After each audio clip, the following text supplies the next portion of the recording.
ചിന്നോ, ഇന്നലത്തെ ചെമ്മീൻ കൂട്ടാണ്ടെങ്കിൽ മോള് കുറച്ചിട്ട് എടുത്തേ. അച്ഛാ അച്ഛാ നിങ്ങളിതിലെ കുമാരണ്ട് 16 രൂപ മരം കൊടുക്കാന്ന് പറഞ്ഞു.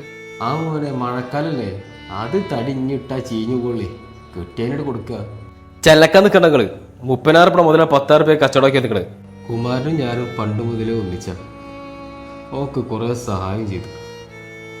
അതൊക്കെ മറക്കാൻ പറ്റുമോ?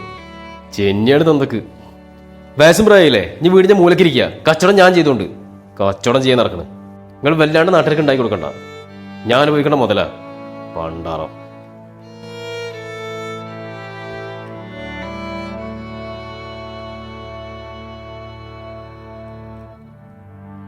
തന്ത ഓരോന്ന് ഒപ്പിച്ചേക്കും. അതെ, അച്ഛൻ ചെയ്തത് ശരിയാണോ തെറ്റാണോന്നൊന്നും എനിക്കറിയില്ല. പക്ഷെ നിങ്ങൾ ചെയ്തത് വലിയൊരു തെറ്റാണ്. ഇനിയിപ്പോൾ നിങ്ങളുടെ ഭാഗത്താണ് ന്യായമെങ്കിൽ പോലും മാതാപിതാക്കളെ മുന്നിൽ കുറച്ച് വിനയത്തോടെ പെരുമാറാൻ പഠിക്കണം. നിങ്ങൾ ഇത്രയൊക്കെ പറഞ്ഞിട്ടും അച്ഛങ്ങളോട് തിരിച്ചൊരു വാക്ക് പറയാത്തത് എന്തുകൊണ്ടാണെന്നറിയോ? അച്ഛനറിയാം നിങ്ങളിപ്പോൾ ചെറിയ കുട്ടിയല്ലാതും നിങ്ങൾക്കൊരു കുടുംബം ഉണ്ടെന്നൊക്കെ. ആ റെസ്പെക്റ്റ് അച്ഛങ്ങൾക്ക് തരുന്നതുകൊണ്ടാണ് അച്ഛങ്ങൾ പറഞ്ഞൊക്കെ കേട്ടിരുന്നത്. മക്കൾ എത്ര വളർന്നാലും അത് മാതാപിതാക്കളോടാവില്ല. ഒരു ജന്മം കൊണ്ട് തീരുന്നതല്ല അവരോടുള്ള കടപ്പാട്. നാളെ നിങ്ങളും കുട്ടികളും ഇതൊക്കെ നിങ്ങളോട് തിരിച്ചു പറയും, മറക്കണ്ട.